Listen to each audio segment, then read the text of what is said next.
Bíblia lá em Atos, no capítulo de número 11.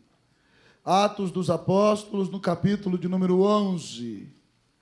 Atos 11. Interessante, irmãos, que as duas mensagens foram cheias da graça de Deus. E os cânticos escolhidos também. E os hinos e as leituras, tudo dirigido pelo Senhor. Atos, capítulo de número 11. Eu quero convidar vocês a colocar em pé. Nós vamos ler do versículo 19 ao 26. Mas a mensagem vai ser do 23 ao 26. 19 ao 26, mas a mensagem vai ser do 23 ao 26. Leiamos, irmãos, a palavra do Senhor responsivamente. Assim diz a palavra de Deus. Então os que foram dispersos por causa da tribulação que sobreveio a Estevão se espalharam até a Fenícia, Chipre, Antioquia, não anunciando a ninguém a palavra, senão somente aos judeus. Vocês ouvintes?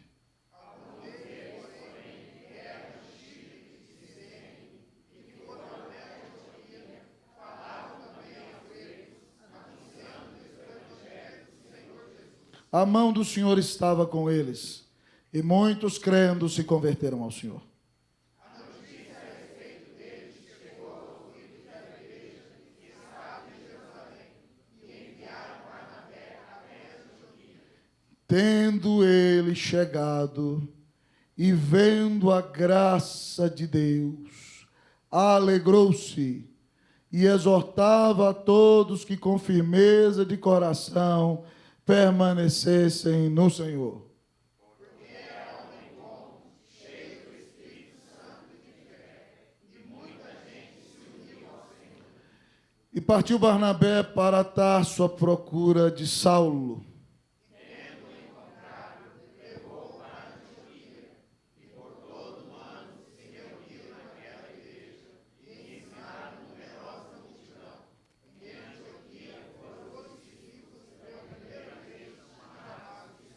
Amém. Vamos orar, irmão. Feche seus olhos. Nós vamos falar com o Senhor nesse momento, preparando-nos para ouvir a sua mensagem, a sua palavra. Que o Senhor fale poderosamente a nossa alma, em nome de Cristo Jesus. Oremos ao grande Deus nesse momento. Oremos ao Senhor. Pai, nós nos humilhamos diante do Senhor nessa hora e colocamos, Deus, a nossa vida diante de Ti. Queremos bendizer Teu santo nome, queremos exaltar o Senhor, queremos Te honrar, Deus, ó Pai, em espírito e em verdade. Ó Deus, nós estamos aqui porque Cristo morreu por nós, porque nós recebemos de graça a salvação, e porque, ó Deus, ó Pai, o Senhor nos deu vida eterna no Senhor Jesus. Espírito Santo, nessa hora, exalta Cristo nesse sermão. Como o Senhor falou conosco às 17h30, percebemos Tua graça.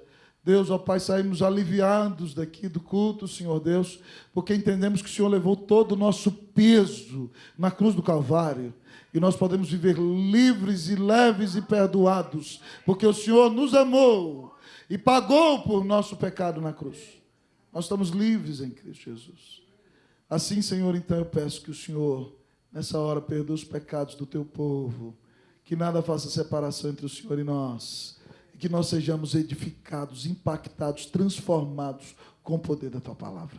Fala a nossa alma e abençoa o nosso coração, eu te peço em nome de Jesus. Amém. Assentai-vos, queridos irmãos e irmãs. O sangue dos mártires é a sementeira do Evangelho. O sangue dos mártires é a semente da igreja. Essa frase foi anunciada pela primeira vez pelo pastor da cidade de Cartago, um dos grandes teólogos considerado pai da igreja, Tertuliano. Olhando, amados irmãos, para a grande perseguição que a igreja sofre debaixo do poder do Império Romano. Você se lembra? Cristãos são jogados nas arenas para serem trucidados pelos leões. Vocês se lembram, amados irmãos, que cristãos são assassinados por gladiadores. Vocês se lembram, amados irmãos, que quando inventam mentira contra os cristãos, alguns, amados irmãos, são amarrados aos postes e queimados da cidade de Roma como cera, como tochas de fogo, iluminando a cidade, amado irmão. a igreja sofre imensa perseguição. Mas é impressionante que quanto mais batem na igreja, mais a igreja cresce. O sangue dos mártires é a sementeira do Evangelho. E, amados irmãos, a igreja de Jerusalém foi obrigada a entender isso. O Senhor Jesus, quando subiu aos céus, ele disse que mandaria o Espírito Santo e que aquele povo tinha que ser testemunha em Jerusalém, em toda a Judeia, em Samaria e até os confins da terra. Mas imagine comigo se você está no avivamento de Jerusalém. Está todo mundo reunido, o Espírito Santo cai, e há uma grande intervenção espiritual, e Pedro prega um sermãozaço, 3.000 se convertem de uma vez só. Aí depois da outra vez, Pedro e João vão orar na porta do templo, tem um homem coxo, o homem pede dinheiro, Pedro cheio de fé, olha para ele e diz, não tenho prata nem ouro, o que tenho eu te dou, em nome de Jesus levanta e anda, e o homem dá um pulo. E Pedro prega o evangelho e mais 2.000 convertem de uma vez. E depois, em Atos 6, quando os apóstolos se dedicam mais à pregação e levantam os diáconos para fazer a obra social da igreja, a Bíblia diz que até os inimigos estão vindo para Jesus. Até os sacerdotes estão obedecendo à fé. Irmãos, acontece um avivamento maravilhoso em Jerusalém. E aí, como fruto desse avivamento, amados amigos e irmãos, olha aqui, o sermão está aqui, para mim. Em nome de Jesus. Sabe o que acontece como fruto desse avivamento? O povo não quer sair para evangelizar. A igrejona de Jerusalém está boa demais. Eles querem ficar todo mundo ali louvando a Deus. Parece que o reino do céu chegou. E aí eles deixam de cumprir o mandato da grande comissão. E sabe então o que acontece, meu querido irmão, minha querida irmã? O Senhor Jesus manda uma grande perseguição. Quando Estevão é assassinado como mártir da igreja, jogam as vestes aos pés de Saulo. E aí então a grande perseguição sobre a igreja. E todo mundo é obrigado a fugir. Fica em Jerusalém só os apóstolos. Ficam somente os apóstolos. E aí, irmãos, aquele povo foge. E aí aquele povo foge, alguns vão para Samaria, Filipe prega lá, acontece um avivamento, mas eles vão pregando para todo lado. Mas o que acontece? Eles só pregam para judeus. Eles acham que a igreja é algo que foi feito só para judeu. E aí, então, alguns judeus crentes da região de Chipre e de Cirene, eles não são assim tão tradicionalistas como o povo de Jerusalém, tão puro sangue assim, eles vão para Antioquia. E aí, chegando lá, eles falam assim, vamos pregar para esses gregos aí, será que grego converte? Será que dá certo? E se não converter? Se não converter, a gente leva somente umas pedradas. Então vamos lá, vamos ver se grego converte. Irmãos, quando eles pregaram para os gregos, a gregaiada toda se converteu, mais do que judeu. Foi uma gregaiada na igreja, os judeus ficaram um pouquinho. E aí tem uma igrejona em Antioquia, sem pastor. E aí eles escrevem, sei lá, uma carta para Jerusalém, mas não pastor para nós aí. Irmãos, a igreja de Antioquia é diferente.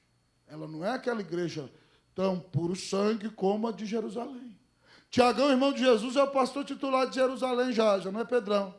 E Tiago é um santo varão, é um homem de muita oração. Diz que o joelho dele era desse tamanho. Diz que depois, irmão, quando foram na casa dele, quando ele morreu, na beira da cama dele tinha 2 buracos, do tamanho do joelho dele, tanto que ele orava a noite inteira. Tiago, filho de José e de Maria, homem de Deus, mas ele é meio judeuzão puro sangue. Se você bota Tiagão lá na igreja de Antioquia, o negócio fica meio complicado, porque daqui a pouco na igreja de Antioquia você vai ver que tem Simeão, Níger, Simeão, o negão, meu irmão, está lá no pastorado daquela equipe pastoral. Certo? Imagina lá, Simeão, eu acho que ele não cantava assim. Deus dos... Não, Simeão cantava. Canta, perto está o Senhor. Simeão é alegre, africano, irmão. É? Simeão está ali, então você não pode mandar um pastorzão com cabeça muito fechada, não. Tem que mandar um pastorzão com o coração aberto. E aí, irmão, eles resolvem mandar Barnabé. Hoje, da sala de dons, a nossa professora lá explicou para nós o significado de Barnabé. O nome dele era José. Moço muito crente. E aí está lá no avivamento, sabe o que aconteceu? Tinha uma fazenda lá, os crentes passando necessidade, ele vendeu a fazenda, deu inteirinha de oferta na igreja. Você já viu um trem desse? E aí os apóstolos botaram o apelido nele de Barnabé, que vem do aramaico Barnavi, filho da profecia, filho do consolo, filho da exortação. Barnabé é um grande animador, irmão.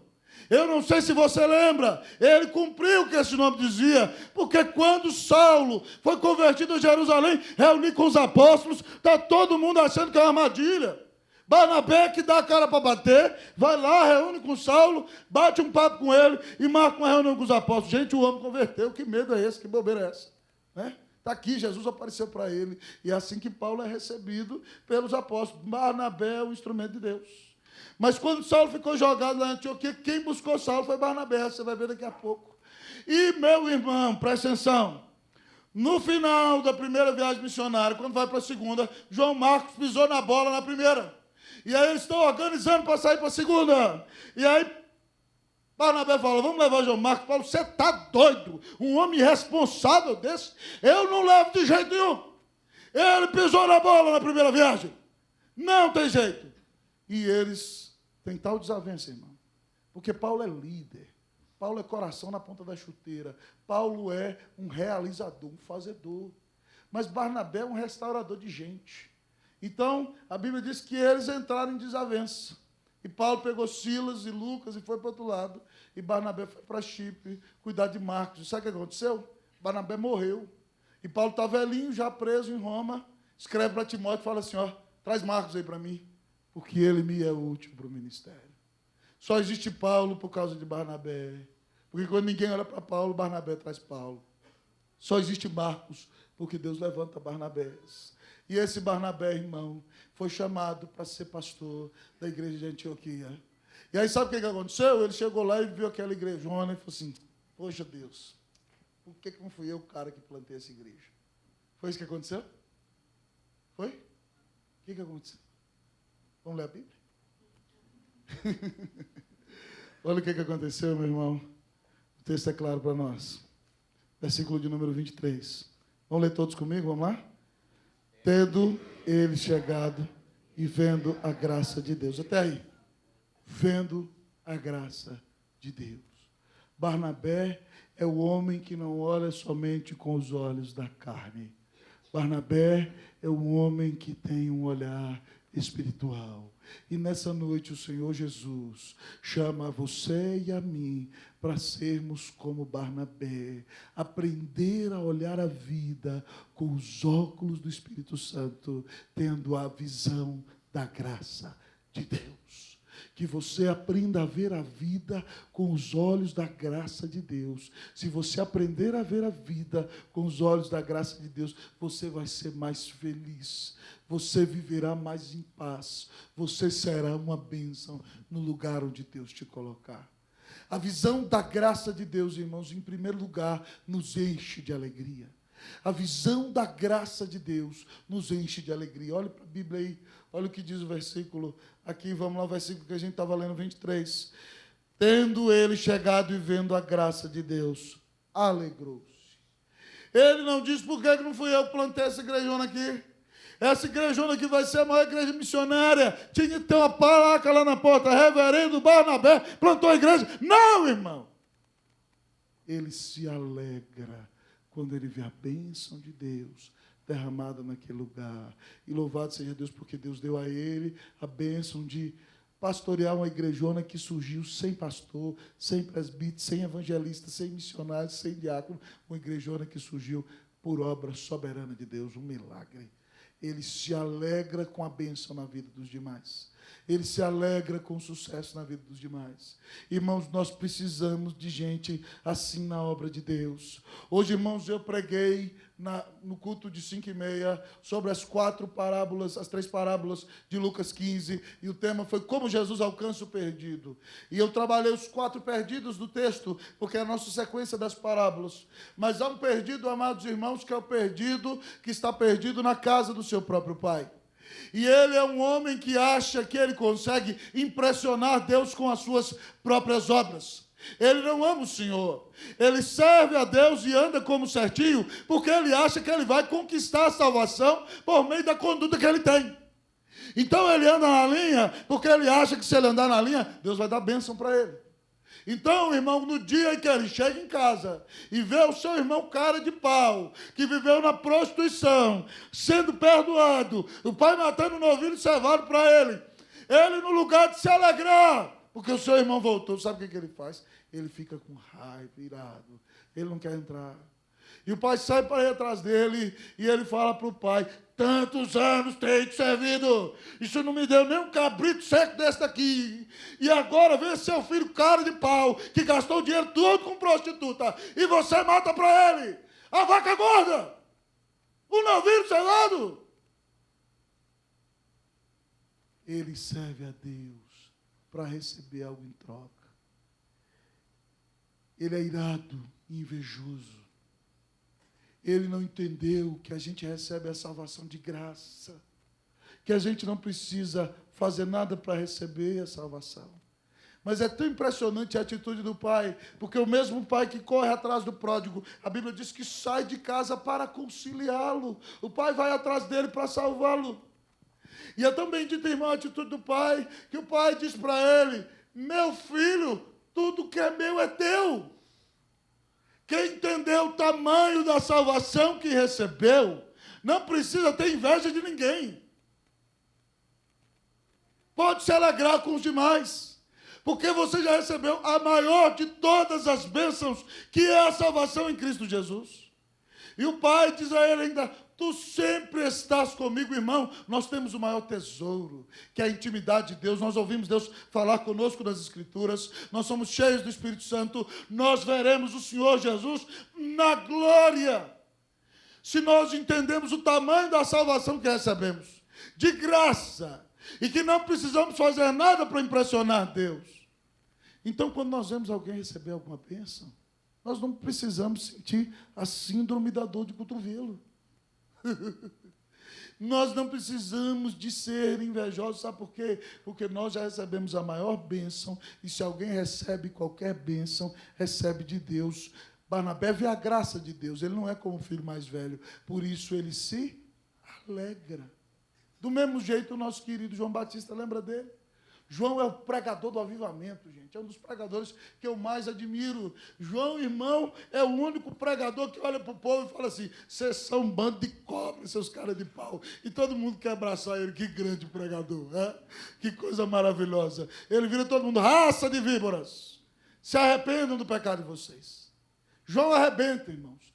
Mas vem Jerusalém, a província que está ao redor do Jordão, certo? A Judéia, e há um grande avivamento. Mas quando Jesus chega, João diz: eis o Cordeiro de Deus, que tira o pecado do mundo. E aí sabe o que acontece? Jesus começa a pregar e a batizar, e agora a multidão parou de escutar João, e a multidão está indo escutar Jesus. Agora o povo não vai mais para João batizar, vai para Jesus e os discípulos batizarem. E aí, irmão, sempre tem que ter, né, um cidadão espírito de porco. Vamos falar a verdade, essa é a verdade. Um judeu, o espírito de porco existe desde aquela época. Né? O judeu chegou para o discípulo de João e falou: ué, seu pastor não é o cara? Ele não é o grande pregador? Aquele que ele batizou agora está levando todo mundo. Ó. E a igrejinha de vocês falou: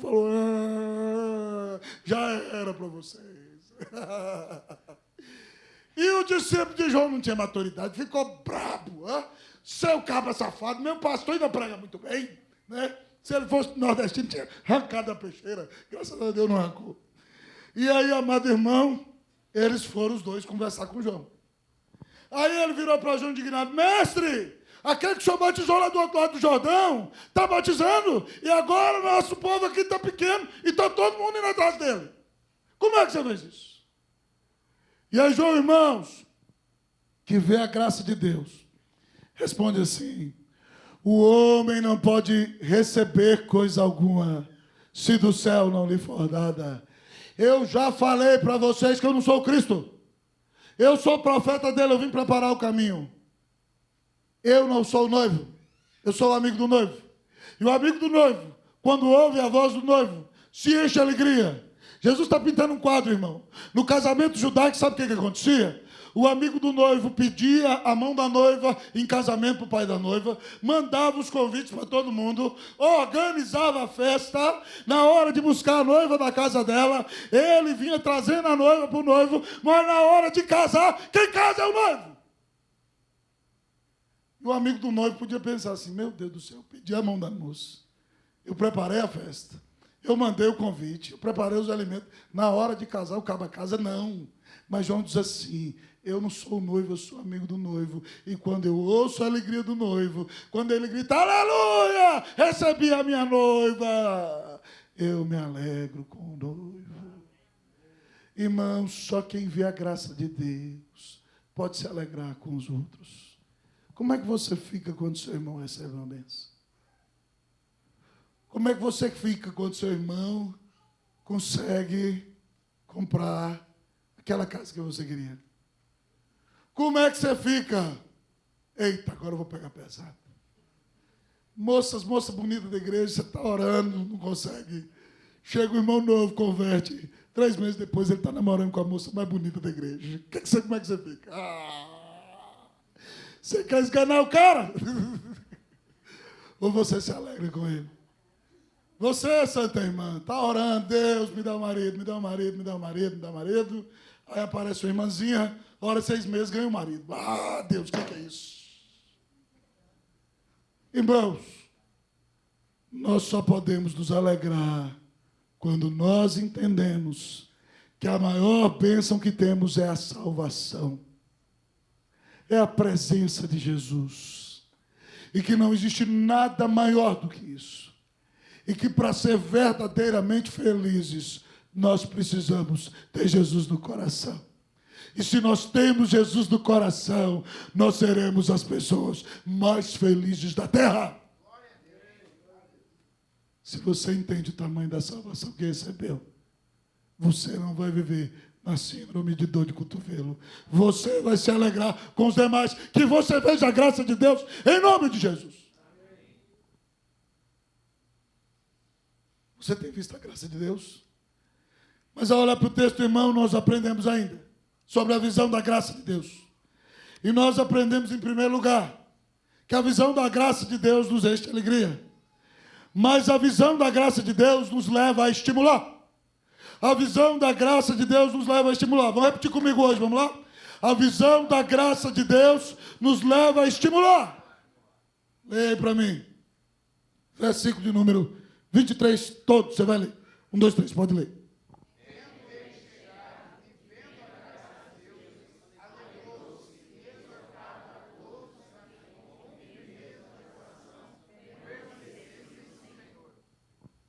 O texto diz, irmão, que ele exortava. A palavra usada para exortar aqui significa animar, estimular. E é interessante, irmão, que Barnabé não bota defeito na fé deles. Barnabé exorta. Barnabé diz isso aí, gente. Parabéns, louvado seja o Senhor. Que igrejaça, que povo crente, que povo abençoado. Aleluia! Ele dá um gás do povo. Mas ele diz, olha, vocês estão uma bênção. Mas presta atenção, fiquem firmes no Senhor. Fiquem firmes no Senhor, porque vocês estão vivendo um momento de festa espiritual, é um avivamento, mas o capeta vai vir daqui a pouco, vai tentar contra a vida de vocês, as tentações vão passar na frente de vocês, e o negócio é o seguinte, está uma grande bênção, mas vamos continuar com firmeza de coração, permaneçam firmes no Senhor. Ele anima, ele dá uma palavra de ânimo, ele dá uma palavra de estímulo, ele não é invejoso, ele traz uma palavra de esperança. Irmãos, se nós somos pessoas que se parecem com Jesus, nós vamos ser pessoas que animam os outros. Eu não sei se você já leu na sua Bíblia, mas Deus fala assim para você 365 vezes, não temas. Um dos objetivos da Bíblia, meu irmão, é animar você. Paulo fala isso em Romanos. Ele fala que as Escrituras foram dadas para o nosso ensino, para a nossa consolação, para nos dar paciência, para nos animar. Por isso que a Bíblia diz 365 vezes para você, não temas, não temas, não temas, não temas, não temas. Lembra naquele dia que Josué está meio assim? O Senhor fala para ele, 1:9, o quê? Não te mandei? Eu, ser forte e corajoso. Não temas e nem te espantes. Ou não desmaies, porque o Senhor teu Deus é contigo por onde quer que andares. Agora, irmãos, existem pessoas que elas têm o dom de botar defeito. Você prestou atenção nisso? Pessoa cantou aqui na frente, louvou, abençoado. Não, mas teve um acorde errado. Pelo amor de Deus, vai tomar banho, Deus tem misericórdia. Hein? Só vê defeito. O que é isso? Não, o sermão foi bom. Não, mas o reverendo Rosta grita demais. Por isso que a voz dele está desse jeito. Tem que gritar menos. E aí, se ele fosse um que grita menos, você ia estar aí, roncando e ia falar, nossa, que sermão horrível, não é verdade? Só sabe reclamar, pelo amor de Deus. Ou de repente, então, você vem para o culto, Deus usa o irmão e faz um solo maravilhoso. Aí você chega lá fora assim, eu não vou te elogiar, não, para você não ficar soberbo. Onde é que você já viu a Bíblia mandar você falar isso? Eu estou achando que você está com inveja. Sabia disso? Isso é inveja, uma maneira de derrubar o outro. Você está entendendo? Se você não pode dar uma palavra de ânimo, cale sua boca em nome de Jesus. Em nome de Jesus. Porque a Bíblia manda a gente motivar o outro. Não vou falar não, senão você vai ficar soberbo. Você não precisa falar para o outro ficar soberbo, não. Já faz parte da natureza dele. É a graça de Jesus que livra da soberba. Então você tem que chegar, varão, foi uma bênção, foi maravilhoso, glória a Deus. É assim que você tem que falar. E o outro, se for crente, vai dizer, glória a Deus. Agora, se ele se orgulhar, você pode descer o cajado, porque ele tem pecado mesmo. Aí você pode ser uma bênção. Meu irmão, nós temos que ser estimuladores do outro. Eu fico me perguntando, irmão, se eu chego num lugar, Barnabé chegou, irmão, e mandou a igreja ficar firme. Ele exortou a igreja para crescer. E aqui é maravilhoso, porque o texto diz, daqui a pouco vai dizer, no final do 24, e muita gente se uniu ao Senhor. Se a gente tem um pastorzão como Barnabé, que anima a vida da gente, que diz, vamos embora, né? Que às vezes até anima a gente assim, eu não vou fazer, não dou conta. Vai sim, em nome de Jesus, faz, rapaz, deixa de preguiça. A igreja cresce. Se a gente tem presbíteros, se a gente tem irmãos que nos cercam assim. Então, irmão, se você tem alguém que te anima, dê glória a Deus. Dê glória a Deus. Não bote defeito, não. Pare de falar mal das pessoas que estão sendo bênção na sua vida. Muito exigente. Não sei o quê. A Bíblia manda você levantar o outro. Coragem, bora para frente. Vamos andar em nome de Jesus. Dê uma palavra que abençoe o outro. Eu fico me perguntando, irmão, né? Eu olho para aquela dona Cleusa ali, ela já está me aguentando casada, tem 16 anos. De namoro, já quase 20. Né? Eu falo, meu Deus, essa mulher está conhecendo Jesus. Ela está crescendo espiritualmente. Né? Mesmo no meio da prova, ela continua crente, aleluia, graças a Deus, né, meu amor? Louvado seja o Senhor. Mas eu fico olhando, Deus, esses meninos que o Senhor me deu, eles vão saber a Bíblia, eles vão saber pregar, eles vão ser bênção, eu tenho que marcar em cima. Às vezes o povo fala, nossa, o pastor é brabo demais com os meninos. Eu tenho que ser, irmão, porque eu tenho que ser o motivador da vida deles. Mas eu tenho que olhar para a sua vida, meu irmão. E se você não estiver andando com Deus, eu tenho que chegar e abrir a Bíblia para você. Meu irmão, volte para o Senhor, senão Deus vai cobrar de mim o seu sangue. E eu tenho orado, irmão, para que nessa igreja Deus use cada um para exercer seu dom. Aleluia. Cada um cresça. Estou feliz de ver a turma do evangelismo. Estou feliz de ver os professores de escola dominical. Estou feliz de ver o que Deus está fazendo na vida de vocês. Então, irmão, quando você vê alguém sendo bênção, estimula. Estimula. Dá uma palavra de ânimo. É isso que Barnabé faz. Se você quer, quem vê a graça de Deus, não joga o outro no chão. Quem vê a graça de Deus, levanta o outro, anima o outro, porque o evangelho não é para derrubar os outros, não. O evangelho é para levantar. Para a glória e honra no nome de Jesus. Então, se a crítica for edificar, faça. Se não, fica quieto em nome de Jesus. Tá bom? Aleluia? Bora para frente, em nome de Jesus. Você tem visto a graça de Deus? A visão da graça de Deus, irmão, nos enche de alegria, nos estimula. Mas a visão da graça de Deus vem do caráter. A visão da graça de Deus vem do caráter. Olha aí, versículo de número 24. Vamos conhecer o pastorzão Barnabé. Versículo 24, vamos ler para nós até a palavra fé. 1, 2, 3, vamos lá.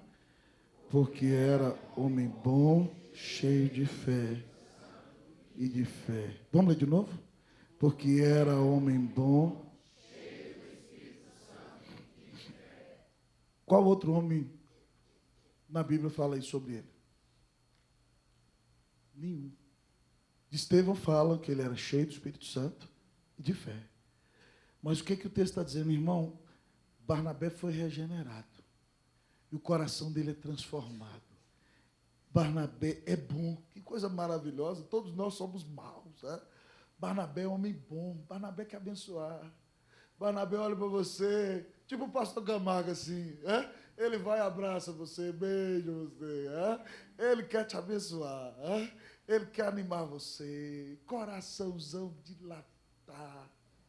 Aquele homem que te dá um abraço, vem aqui, deita aqui no meu peito, chora em nome de Jesus. Se anima, coragem, homem no coração abençoado. Quer abençoar 24 horas por dia. É uma característica de Barnabé. Ele é um abençoador. Mas mais do que isso, ele crê. Quando está todo mundo com medo, está todo mundo com medo de Saulo, ele crê. Quando está todo mundo, meu irmão, dizendo que Marcos não vale nada, ele crê, ele crê. Ele dá uma segunda oportunidade, ele investe. Barnabé é diferente, irmão. Ele é um homem bom, cheio de fé. Mas sabe por que isso acontece? Porque a bondade e a fé são frutos do Espírito Santo. E a Bíblia diz, por isso que o texto conclui, ele é homem bom, cheio do Espírito Santo e de fé. Lembra qual é o fruto do Espírito? Mas o fruto do Espírito, todo mundo comigo. Igreja reformada tem que saber. Vamos lá. 1, 2, 3. Mas o fruto do Espírito é amor, alegria, paz, longanimidade, benignidade, bondade, fidelidade, mansidão, domínio próprio. E os que são de Cristo Jesus, continua? Vamos lá. Foram crucificados na carne, aleluia, meus irmãos. Uma lei, amor, alegria, paz. Barnabé trata bem, irmão, porque ele é cheio do Espírito Santo. Barnabé não é aquele cara tinhoso, chato, um cliqueiro. Para com isso, Barnabé não é assim, irmão. Não é Barnabé, não é o crente goteiro. Tem. Não, Barnabé é o sorrisão. Você chega. Chegou Barnabé. Barnabé, o cara, chegou o pastorzão Barnabé. Barnabé abraça, Barnabé abençoa. Mas Barnabé exorta. Barnabé diz, vamos lá, gente, vamos crer. Barnabé ora, Barnabé é um santo varão. E, irmão, uma das coisas que a gente tem que aprender é que a igreja cresce com pregação boa, você tem que aprender isso. Igreja cresce com vida de oração. Igreja cresce com doutrina correta. Mas a igreja cresce com santidade. Barnabé é um pastor santo. E ensinou aquele povo a andar direito. Muitas pessoas se assustam, irmãos, quando a gente vem aqui para frente da igreja, sabendo que é pecador, e com santo temor e reverência. Depois de ter chorado lá dentro. Você vê seus presbíteros de cabelos brancos, às vezes chorando na mesa do conselho, vocês ficariam constrangidos de ver. Mas quando alguém é surpreendido em alguma falta, e pode ser por não orar, por não ler a Bíblia, essa pessoa, segundo as Escrituras, tem que ser disciplinada para ser resgatada. Aí você vê o seu conselho chegar aqui na frente e dizer, irmãos, fulano foi afastado da comunhão por conduta irregular. Algumas pessoas podem pensar, que esses caras acham que eles são? Nós não somos nada. Se dependesse de nós, nós nunca faríamos isso. Mas nós temos que obedecer. Mas sabe por quê? Porque quando há disciplina, irmão, Deus vê que a igreja é séria. E que Ele pode mandar o povo dele para ali. Porque os filhos dele vão ser tratados e pastoreados em santidade. A igreja não vai tolerar o pecado, não vai passar a mão na cabeça do pecado, não vai viver uma vida de hipocrisia. E para que a igreja seja santa, quem está na liderança tem que viver uma vida santa. E por isso Barnabé é referência. E o resultado, irmão, daquela pregação, daquele testemunho, daquele pastoreio, daquele tipo de vida, é que a igreja cresce. Muita gente se uniu ao Senhor.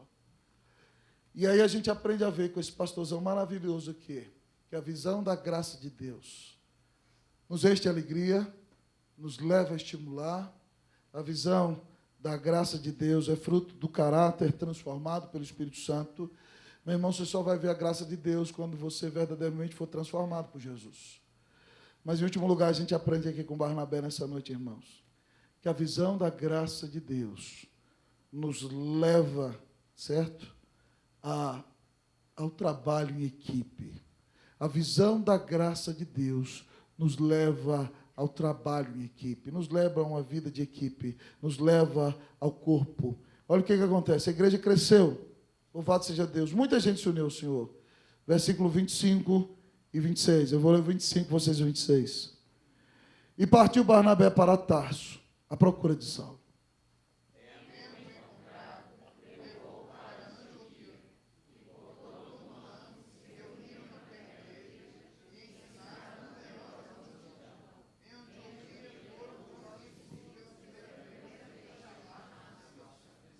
Saulo está lá em Tarso, irmão.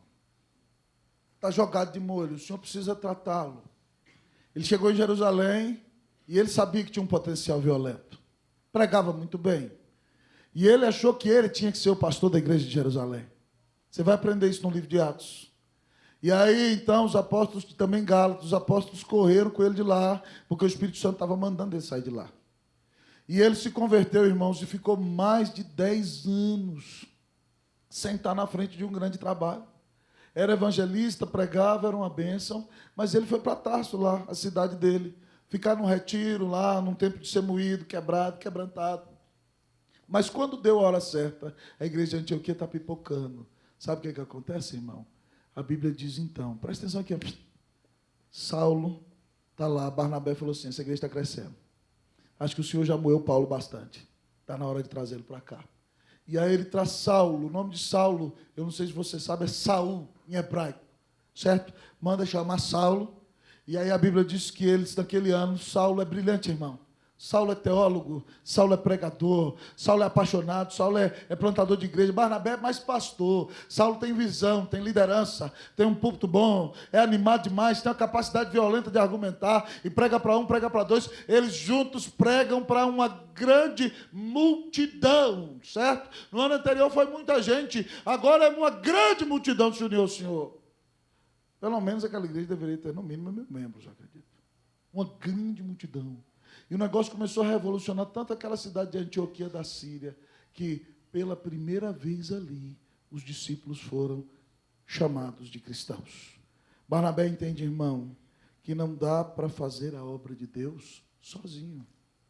Só pode, irmão, trabalhar em equipe e ter uma visão de equipe aquele que vê a graça de Deus. Sabe por quê? Porque a Bíblia diz que a graça de Deus é multiforme. Ela se manifesta de diversas formas. Em Efésios 4:7, a Bíblia diz que o Senhor subiu aos céus, levou o cativo ao cativeiro e deu dons aos homens. E falando dos dons da liderança da igreja, não existe ofício de apóstolo não, viu, irmão? Isso não existe, isso é bobeira. Quem acaba que está dizendo, eu sou apóstolo fulano de tal, isso é antibíblico, tá bom? Mas existe o dom do apóstolo, que é o dom de plantar a igreja onde ninguém plantou, é o dom do missionário. E aí o texto fala assim, e ele mesmo concedeu uns para apóstolos, outros para profetas, esses são os pregadores, né, que confrontam você com a palavra, outros para evangelistas, aqueles que ganham almas, outro para pastores, os ovelheiros, e outros para mestres, os que ensinam as verdades das Escrituras, com vistas ao aperfeiçoamento dos santos. Ou seja, Deus dispôs uma equipe de dons na liderança para treinar você, crente, ó, personal trainer da fé. A pastorada dos presbíteros aqui são os personagens, nós somos os personal trainer da sua fé. E aí você, como santo, vai ser aperfeiçoado, vai ser preparado. E aí sabe o que vai acontecer? O desempenho do seu serviço, né? Você vai ser treinado. O Anderson está me levando para malhar, por isso que eu estou nessa disposição toda aqui, ó. Né? Até a voz voltou, tá vendo? Aleluia! Né? Então, o que acontece? O desempenho do serviço. O povo preparado vai trabalhar. E aí sabe o que vai acontecer? A edificação do corpo de Cristo. A igreja cresce.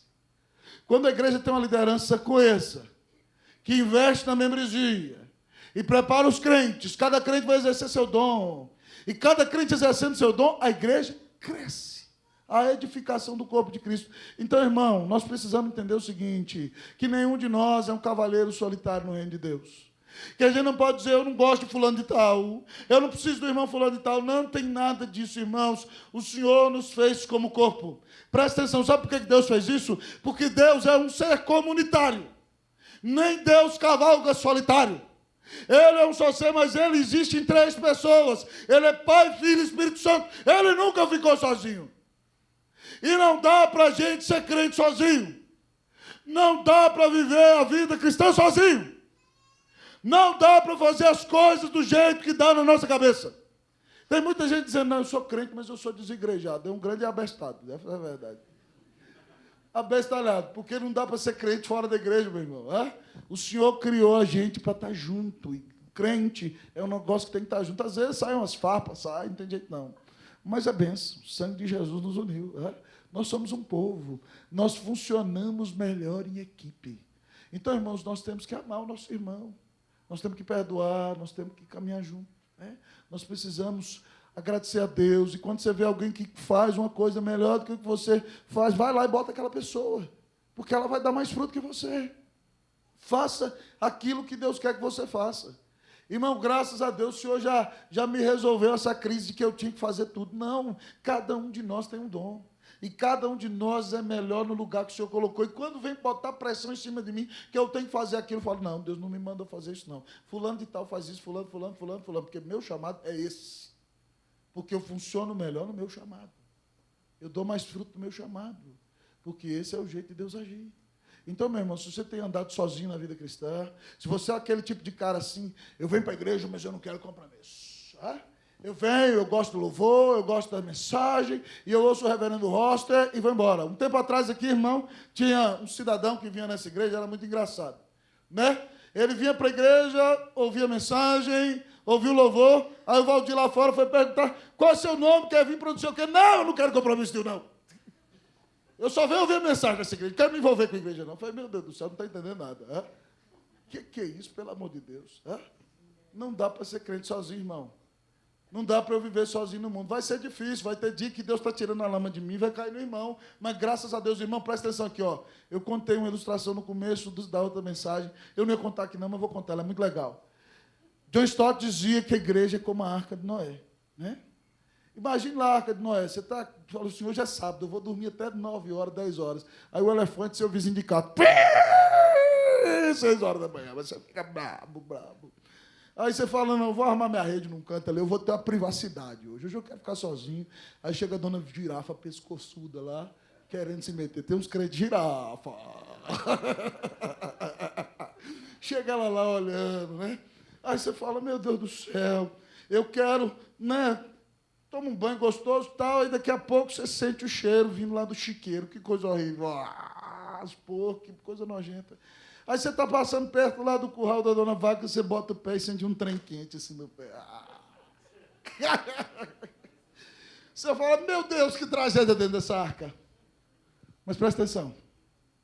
Fora da arca, está todo mundo morto. Dentro da arca, está todo mundo salvo. Fora da arca, está todo mundo morto. Dentro da arca, está todo mundo salvo. Fora da verdadeira igreja de Jesus, está todo mundo indo para o inferno. Se você está na igreja de Jesus, você está na arca, sabe por quê? A arca é o Senhor. Ele te protege. Ele te livra do dilúvio do pecado. Ele te livra do dilúvio do inferno. Ele preserva você com vida para o dia final. Então vai ter dia que você vai ouvir o irmão elefante dar um grito, não tem jeito. Vai ter dia que a irmã girafa vai querer intrometer, mas graças a Deus você está na arca, aleluia. Louvado seja o Senhor. Eu lembrei de um cânticozinho antigo que a gente cantava. Vamos cantar isso aqui, ó. Eu preciso de você. Vamos cantar? Você precisa de mim. Nós precisamos de Cristo até o fim, sem cessar, sem parar, sem vacilar, sem temer, sem chorar. Mas você acha que vai ficar só assim? Pode ficar em pé. Vai começar a cumprimentar todo mundo. Nós vamos cantar o cântico. Vamos lá? 10, cumprimenta 10. Eu preciso de você. Você precisa de mim. Cumprimente seus irmãos. Nós precisamos de Cristo até o fim, sem cessar, sem parar, sem vacilar, sem temer, sem chorar. Agora nós vamos cantar continuando Shalom. Vamos lá? Shalom Adonai, Shalom, Shalom Adonai. Abraça o irmão. Shalom, Shalom Adonai, Shalom, Shalom, Shalom. A paz do Senhor, irmão. Vamos lá? A paz do Senhor, irmãos, a paz do Senhor, irmão, a paz do Senhor, irmão, a paz, a paz. Pode ficar em pé, nós já estamos acabando. A visão da graça de Deus nos enche de alegria, nos leva a estimular é fruto do caráter, nos leva à equipe. Que você veja a graça de Deus, que você ame a igreja e nunca a deixe, que você olhe para Jesus, que você entenda o tamanho da salvação que recebeu, que você seja feliz na casa do Senhor. Que Deus faça de você um homem e uma mulher que veem a graça de Deus. Amém? Nós vamos louvar o Senhor com o hino escalado.